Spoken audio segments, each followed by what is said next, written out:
Olá, gente! Antes da conversa do PH de hoje, eu tenho um convite para você. Entra aí no nosso canal, se inscreve, é o hashtag Conversa do PH. Não esquece de clicar no sininho para sempre que a gente postar um vídeo você ser notificado.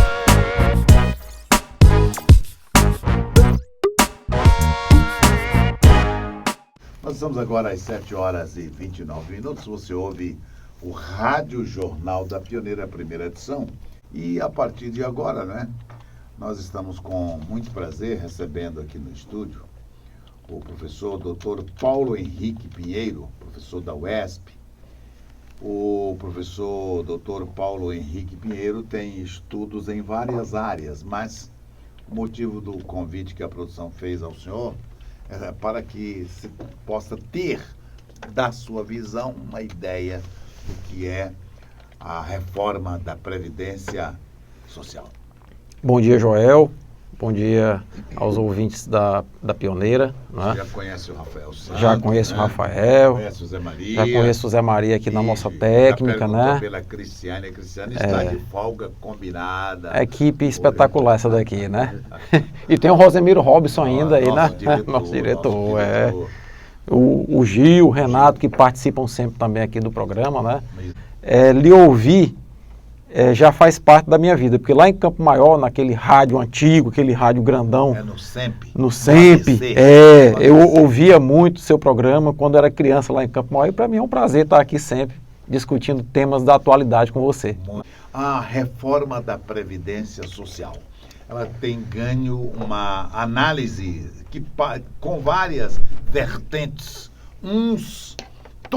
A maioria acha necessária. Agora, a divergência está nos critérios, nos detalhes dessa reforma da Previdência. Como é que o senhor analisa o que está posto e já aprovado? Exatamente, Joel. Eu analiso com muita preocupação, porque a Previdência no Brasil, ela foi conquistada da forma atual que ela existe, né, na Constituição de 1988, e ela faz parte da Seguridade Social. Como o próprio nome diz, a Seguridade Social é um pacote de segurança da sociedade, é um pacto que foi feito entre o governo, entre os trabalhadores e os empresários para salvaguardar a sociedade nos aspectos de saúde, assistência social e previdência. Eu acho que o primeiro grande equívoco que se comete é discutir uma reforma da Previdência desvinculada da Seguridade Social. Acho que esse foi o primeiro grande equívoco. O segundo grande equívoco que eu vejo é que o modelo com o qual a reforma foi implementada, às pressas, sem uma discussão ampla com a sociedade, vai agravar, no meu modo de ver, de morte, a desigualdade que já é brutal em nosso país, né? Então, na medida em que os benefícios serão reduzidos, serão menores, né? A média dos benefícios serão menores e o tempo para se aposentar vai também ser elastecido, algumas pessoas vão ficar, inclusive, no limbo, Joel. Estudos têm demonstrado que esse atual modelo vai fazer com que algumas pessoas vão chegar aos 76, 78 anos de idade e não atingirão o tempo mínimo de contribuição. Essas pessoas, por não se encaixarem mais no modelo do BPC, que é o benefício de prestação continuada, ficarão literalmente no limbo, sem receber o BPC e sem também fazer jus à aposentadoria. Isso é muito preocupante. Tá? Agora, essas pessoas, as quais o senhor atribui, vão chegar a uma situação de abandono total. Qual é a condição de vida desses cidadãos e cidadãs? É a degradação completa. Tá? O que está em jogo, caro ouvinte, é que nós estamos desconstruindo um modelo de previdência amparado na Seguridade Social. Nós estamos desconstruindo esse modelo e transferindo basicamente para o empregado, principalmente o empregado de baixa renda, o ônus da Previdência. Joel, eu ouvi muito da grande mídia a questão de que iria se economizar 1,3 trilhão. Eu lhe pergunto, Joel, você tem a sua família, tem os seus filhos, seus netos. Em termos de segurança da sua família, você objetiva economizar ou ampliar o aporte que você recebe na família para aumentar os mecanismos de proteção da sua família?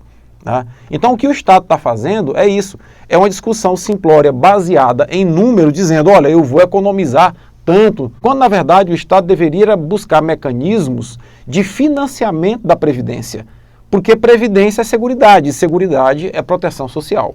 Né? Sei. Agora, quando o senhor diz que a Previdência ou essa reforma está se dando de forma assodada, sem um prévio estudo ou debate por parte da sociedade, eu não sei como é que o senhor vai, porque a sociedade brasileira tem tido pouco interesse em participar das discussões. Verdade.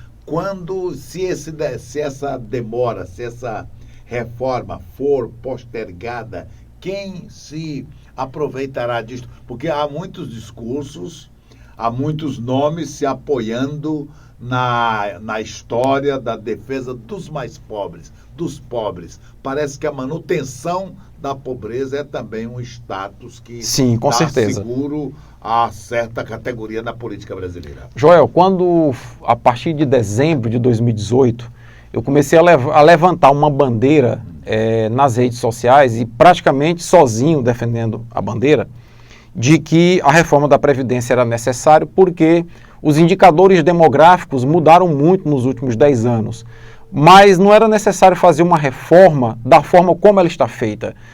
E aí eu me amparava muito na Conferência Nacional da Saúde, que implementou o SUS, né, há mais de 30 anos atrás. Então, por que o governo não reuniu a sociedade em uma conferência? Isso leva uma semana para ser feito, onde ele trazia para dentro dessa conferência o próprio Ministério da Economia. Uma conferência poderia se dar numa semana, mas a sua estruturação leva algum tempo. O governo já tinha um modelo, uma proposta organizada. Né? Penso eu que se o governo, no início do ano, logo após a posse, tivesse convocado essa conferência, trazendo a ANFIP, que é a Associação Nacional dos Auditores Fiscais da Receita, para dentro da conferência, o próprio Ministério da Economia, as entidades patronais, os empregados, as entidades de aposentados, para discutir o modelo ideal de reforma, essa reforma já teria passado e não seria tão danosa à população como ela vai ser. Um dado importante que a gente tem que colocar para o ouvinte. O DIEESE, né, tem estudos que demonstram que em 76% dos municípios do Brasil, o valor que é pago aos aposentados pensionistas supera o fundo de participação dos municípios. Aqui no Piauí, Joel, tem casos de que até 400% é esse valor que supera, né, o pagamento. Ou seja, é o benefício, é a aposentadoria que vai movimentando a economia local. Né?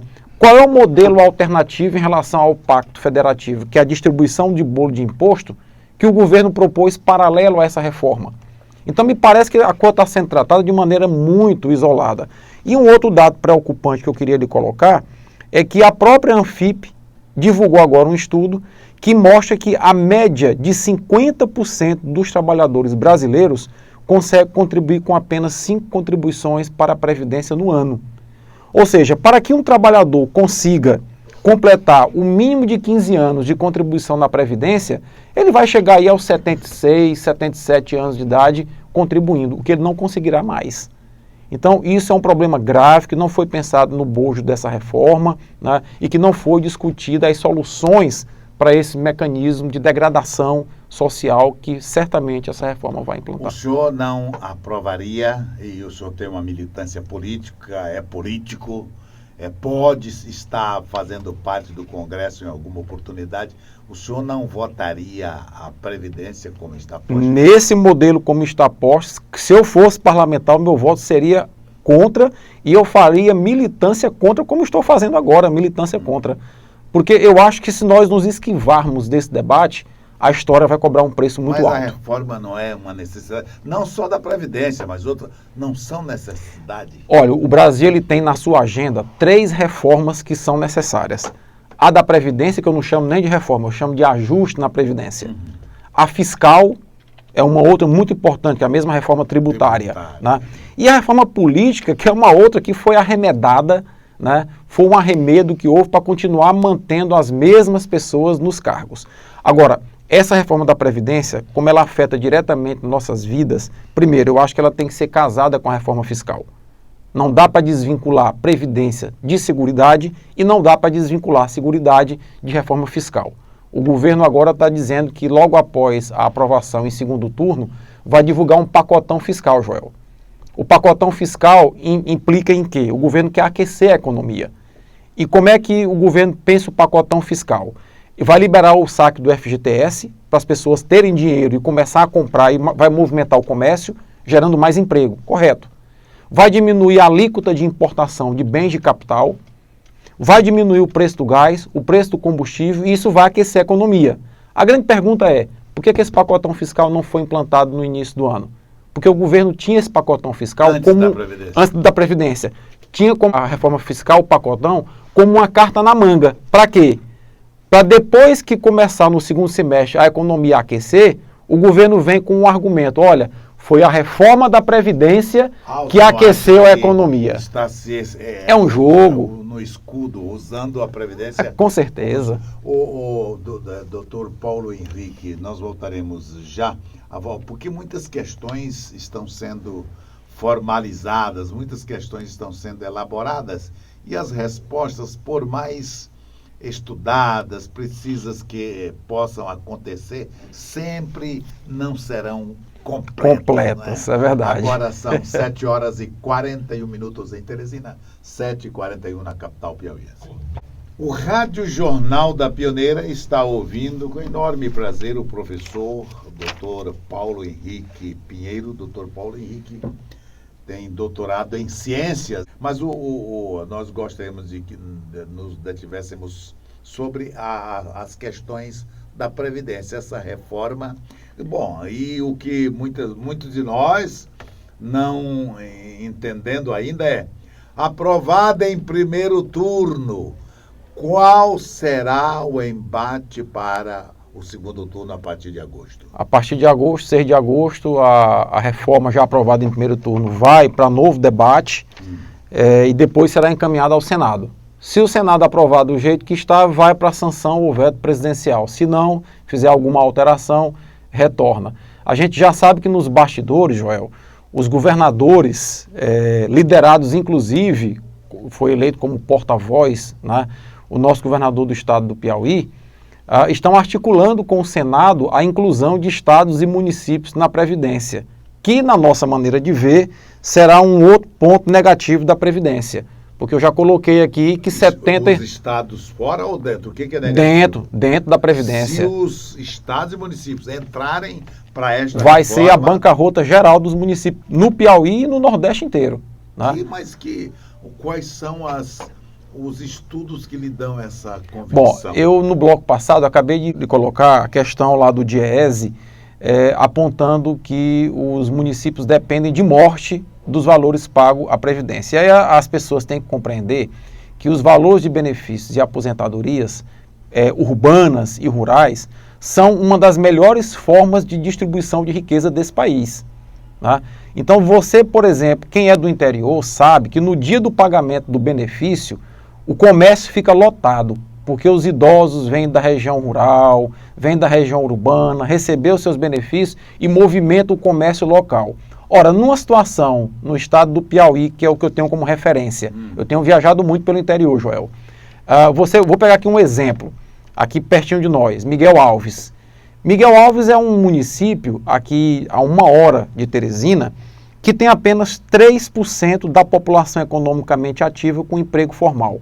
97% dos miguelavenses estão ou na informalidade ou desempregados. Ou seja, desanimado. O que é 97% de uma população sem renda formal? Isso é um desastre. Uma miséria. Ao mesmo tempo, em Miguel Alves, 380% é o percentual a mais em relação ao fundo de participação do município que os aposentados do município recebem. Tire isso do município de Miguel Alves, é miséria total. Então, quer dizer, por isso que a reforma da Previdência tinha que estar correndo em paralelo com a reforma fiscal. Não é possível que os municípios não tenham um plano de ajuste fiscal para salvaguardar suas contas, estímulo à geração de emprego, de renda. Então, quer dizer, essa é uma realidade cruel dos municípios, principalmente do Nordeste brasileiro.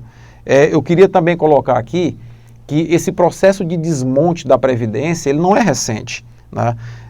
Nós temos aí, na época do governo Fernando Henrique Cardoso, foi criado a DRU, que rouba, entre aspas, 20% dos recursos da Previdência. E no governo da Dilma, isso foi aumentado para 30%. Ou seja, está dito na Constituição que aquilo que é arrecadado para a Seguridade, para a Previdência, deve ser gasto com a Seguridade. E aí os políticos criaram um mecanismo de tirar para 30%. Um desvio legal. Um desvio legal. Né? Os políticos fizeram assim. Agora, qual é o caminho? Porque o país, o Brasil, com essa perspectiva toda de uma população que, como dizia ontem um advogado, doutor Reginaldo, não é uma população. O brasileiro pode ser tudo, menos burro.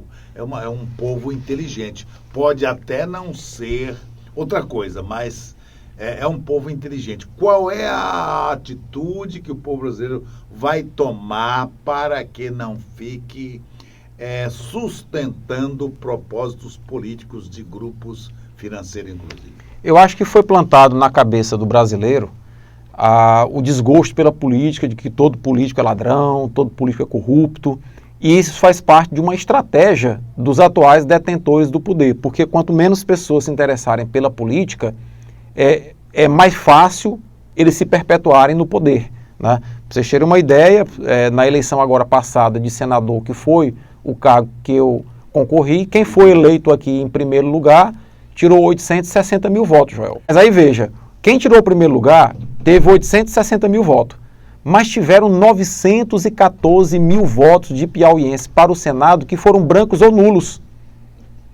Ou seja, as pessoas simplesmente rejeitaram participar do processo, colocando todo mundo no mesmo tacho, o tacho de ladrão, o tacho de corrupto. E é isso que esse grupo quer, que as pessoas continuem agindo dessa forma. Então, eu tive vendo o Brasil, ele teve um pequeno período de estado de bem-estar social que nasceu após a Segunda Guerra e que vê o Estado como um elemento de apaziguação das diferenças sociais, né? Hoje esse estado de bem-estar social que foi inicialmente desenvolvido na Inglaterra é muito comum nos países nórdicos, que são os países que têm as menores taxas de desigualdade. Aqui no Brasil, talvez no período Vargas isso tenha ocorrido um pouco mais, mas isso decaiu a tal ponto de que agora nós estamos sob ataque. Nesse momento atual, o Brasil está sob ataque. Nós temos pela frente aí a Previdência sendo minada, né? Nós temos pela frente aí uma discussão de privatização da educação superior pública.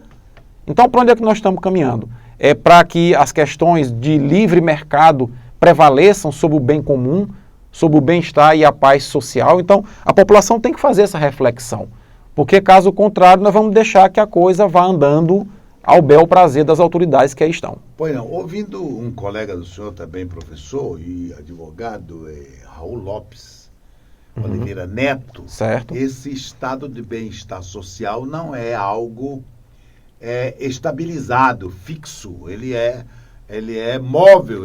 Como tudo na vida, né? Uma dinâmica. Ele é uma dinâmica e por isso ele é um dos defensores da reforma da Previdência Social. Eu não sei se os detalhes que estão embutidos nessa reforma estão na concordância do doutor Raul Lopes, mas o bem-estar social, ele se reflete em quais atitudes? O Welfare State, que é o Estado de Bem-Estar Social, foi um movimento que foi criado após a Segunda Guerra Mundial e para se contrapor ao neoliberalismo ou ao liberalismo econômico, né? Então, após aquela quebra da Bolsa em 1920, em que se deixou muito livre o setor econômico regulando as questões estatais, se percebeu a necessidade de uma maior intervenção do Estado. Obviamente que quem defende o liberalismo econômico e, mais recentemente, o neoliberalismo é contra o estado de bem-estar social. Tá? São correntes opostas. E criou-se um mito de que o estado de bem-estar social vive uma crise. Esse mito foi criado, basicamente, no final da década de 70, com a ascensão de Margaret Thatcher, a primeira-ministra lá do Reino Unido, da Inglaterra. Então ela era uma direitista que começou a criticar esse estado de bem-estar social inglês e a partir daí começou a se plantar essa ideia de que o estado de bem-estar social vive uma crise. Na verdade não vive. Como tudo na vida, como qualquer corrente de direita, de esquerda, liberal, neoliberal, né, ou não, tudo na vida precisa de ajuste. Eu acredito que pela mudança de indicadores demográficos, a Previdência necessitaria de ajuste, mas não esse ajuste neoliberal. E eu estava comentando aqui com você no intervalo, e quero lembrar essa pauta agora aqui ao vivo, de que a grande meta do Ministério da Economia é implementar a capitalização da Previdência no Brasil. O senhor já está advertindo para isso. Já. Isso vai, a capitalização vai acontecer. Então a minha tese, qual é? É que o governo deixou a divulgação desse pacotão fiscal para após a aprovação da Previdência, isso poderia ter sido feito antes, para já aquecer a economia, porque os comerciantes, os empresários estão pagando muito, a economia está em recessão praticamente, mas eles querem deixar isso para após a Previdência, para dizer que foi a Previdência que aqueceu a economia e criar no imaginário popular as benfeitorias oriundas da Previdência. E aí eles vão dizer o seguinte, olha, se com esse pequeno pacote de reforma da Previdência já melhorou a economia, se nós implantarmos a capitalização, aí é que vai melhorar. Certo? Então, quer dizer, tudo é um jogo e a população tem que estar muito atenta a isso. Nós não podemos estar nas ruas defendendo super-heróis, defendendo salvadores da pátria. O Brasil não tem um único super-herói, Joel. Comandou aí nas manifestações um boneco do super-homem travestido de ministro. Né? O Brasil, os super-heróis brasileiros são os pais de família, eu já disse isso, que acordam às 4 da manhã, pegam a sua bicicleta, pegam o seu jumento e vão com a enxada para a roça produzir o alimento do nosso dia a dia. Os verdadeiros super-heróis desse país são aqueles que acordam às 4 da manhã para ir trabalhar na construção civil. Sim, professor, mas eles produzem, mas no nosso entendimento, eles não cuidam daquilo que produzem, entregam para um governo e o governo mergulha isto no mar imenso da corrupção, sem que eles ergam continuam os heróis trabalhando para sustentar. É preciso que haja alguém ou um grupo deles, ou entre nós, no combate à corrupção, ou mau uso. E aí nós voltamos àquela fala de agora há pouco, de dizer que é necessário que esses super-heróis acreditem que a política é a única forma de transformação da vida da gente. E se envolvam. Né? Professor Paulo Henrique, tem alguém na participação popular aqui, no Radional da Pioneira? Pois não. Nós estamos ouvindo o doutor, professor Paulo Henrique, professor da UESP, doutor, o seu doutorado em ciências. Quem está participando conosco? Bom dia, é um áudio, bom dia. Alô? Bom dia, deixa eu ouvir a pessoa. Vamos ouvir. Bom dia, Joel. Bom dia, ouvintes. Edson do Araújo Porto. Edson. Será que não foi a trajetória política dos políticos brasileiros que fizeram com que a gente desacreditasse dessa classe? Você está dizendo que foi esse governo de agora que fez, que quer que isso aconteça? Eu acho que não. Eu acho que, historicamente, os políticos vêm roubando e o povo já está cansado de tanta roubalheira. Muito obrigado, Edson, por sua participação.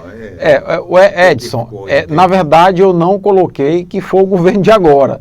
Até porque o governo de agora é formado também por políticos, né? O presidente já teve 28 anos de mandato como deputado, ou seja, ele também já é um político, né?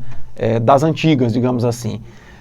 O que eu me referi é que os políticos, de uma maneira geral, eles tendem a colocar para a população, né, uma situação muito cômoda de maneira subliminar, compreender que quem está na política é ladrão, quem está na política é corrupto. Eu tive, por exemplo, eu nunca fui filiado a partido nenhum, filiei minha primeira vez o ano passado, fui candidato a primeira vez também o ano passado. No sentido de dar uma renovação. Dar uma renovação. Para atender aqueles que queriam renovar. Mas, Joel, foram inúmeras as vezes que eu cheguei para conversar com as pessoas. Fui candidato ao Senado. Ao Senado. E as pessoas diziam assim, Ah, política eu não voto não, é tudo ladrão, vocês são tudo ladrão.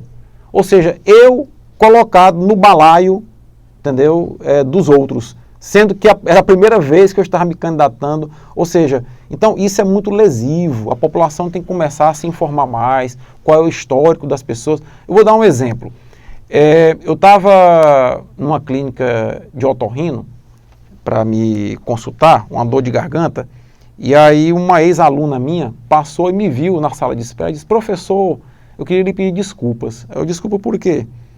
Porque eu votei nulo para o Senado e vim saber agora, depois da eleição, que o senhor tinha sido um candidato, tinha ganho o meu voto da minha família inteira. Ou seja, isso para mim, Joel, retrata, Edson, o que eu estou dizendo.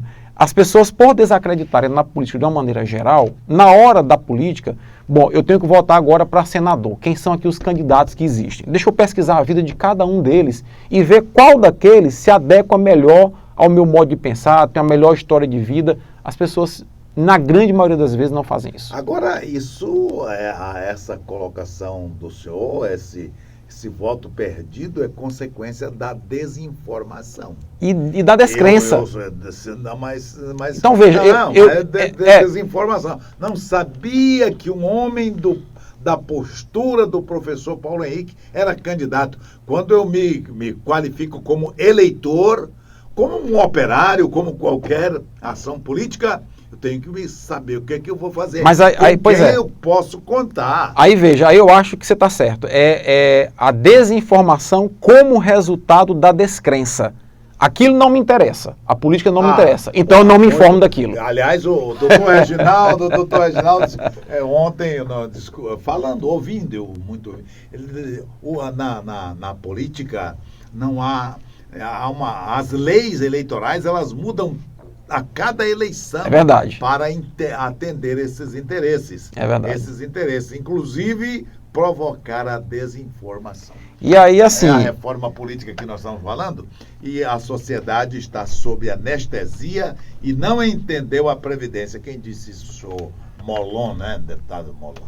Então, na verdade, é assim, eu tenho batido muito nessa tecla. Já o ano passado eu ouvi muito candidatos dizerem assim, eu mandei tanto de recurso para o estado do Piauí, eu mandei tantas ambulâncias, tantos hospitais, quando na verdade a prerrogativa de um deputado e de um senador mandar recurso para o estado é apenas uma das prerrogativas constitucionais do cargo. A grande prerrogativa de um deputado e de um senador é isso que nós estamos vivenciando agora.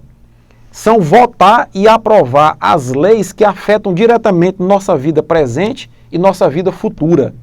Então, quando uma reforma da Previdência como essa é aprovada, né, da forma como foi aprovada, eu quero tocar no outro ponto, o governo liberou, Edson, 1,7 bilhão de reais em emendas em apenas 3 dias antes da votação da reforma. Isso é imoral. Pode ter sido legal, mas é imoral. As emendas imperativas, elas teriam que ser liberadas hoje ou amanhã. Mas normalmente isso é feito de forma gradual. E aí, como eu sou uma pessoa que me considero legalista, eu gosto muito de analisar as leis, né? Existe uma lei que é a LDO, Lei de Diretriz Orçamentária, que é uma lei anual. E a LDO diz claramente que o Poder Executivo não poderá liberar emendas para influenciar a decisão dos votos. Mas aí precisa caracterizar isso. Onde é que está a intenção, né? Pois vamos lá. Mas, professor Paulo Henrique, eu tenho uma ouvinte, houve uma participação, mais uma participação aqui pelo WhatsApp. Bom dia. Alô. Marinho, eu gostaria de perguntar ao entrevistado para que economizar esse 1 trilhão que é tanto falado na sociedade e é colocado pela grande mídia, já que essa previdência é tão boa também, por que não colocar mais pessoas dentro da previdência para arrecadar? Perfeito. Ficou de fora os políticos, ficou de fora o setor judiciário, né, os militares, já que é tão boa a previdência, essa reforma da previdência, por que não por que deixar de fora mais pessoas ainda para aumentar ainda mais essa arrecadação? Muito obrigado pela participação, doutor Paulo Henrique. O primeiro ponto, o ouvinte está corretíssimo na análise dele. eu já tinha divulgado no meu canal do YouTube, Herbert, né? viu, Herbert? Eu tinha divulgado já no meu canal do YouTube, no início do ano, um estudo que eu mesmo fiz. Joel, a renda per capita média do brasileiro é R$ 1.300 por mês. A renda per capita média. Nós temos atualmente 14... Soma-se todos os brasileiros. Todos os brasileiros. E o que arrecada de 1.300. R$ 1.300. Nós temos atualmente 13 milhões de desempregados, 5 milhões de desalentados, que são aqueles que já desistiram de procurar emprego. Jogaram a toalha. E 32, seja o que Deus quiser. Seja o que Deus quiser. E 32 milhões de informais. Pessoas que não conseguem emprego e estão na informalidade. Ao todo, nós temos 55 milhões de brasileiros que não contribuem para a Previdência. É 1 em cada 4 brasileiros.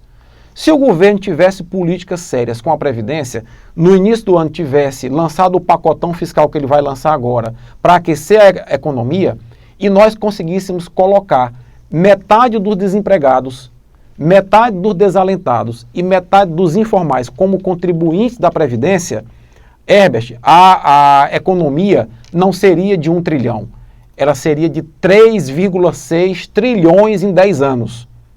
Ou seja, para mim é claro de que é a falta de formalização nas relações de trabalho que hoje é o principal gargalo na crise da Previdência. E aí a pergunta do Herbert Marinho é: para que esse 1 trilhão para investimento em infraestrutura? Pois é, e aí vem uma outra questão que o Herbert também tocou. A propaganda do governo diz que está cortando privilégios. Mas você sabia que, por exemplo, político só vai se aposentar com o teto do INSS os novos políticos que entrarem a partir de agora? Porque o político que já tem mandato ficou com o benefício dele garantido na regra anterior. Né? Então, se é para cortar privilégio, vamos cortar privilégio de todo mundo.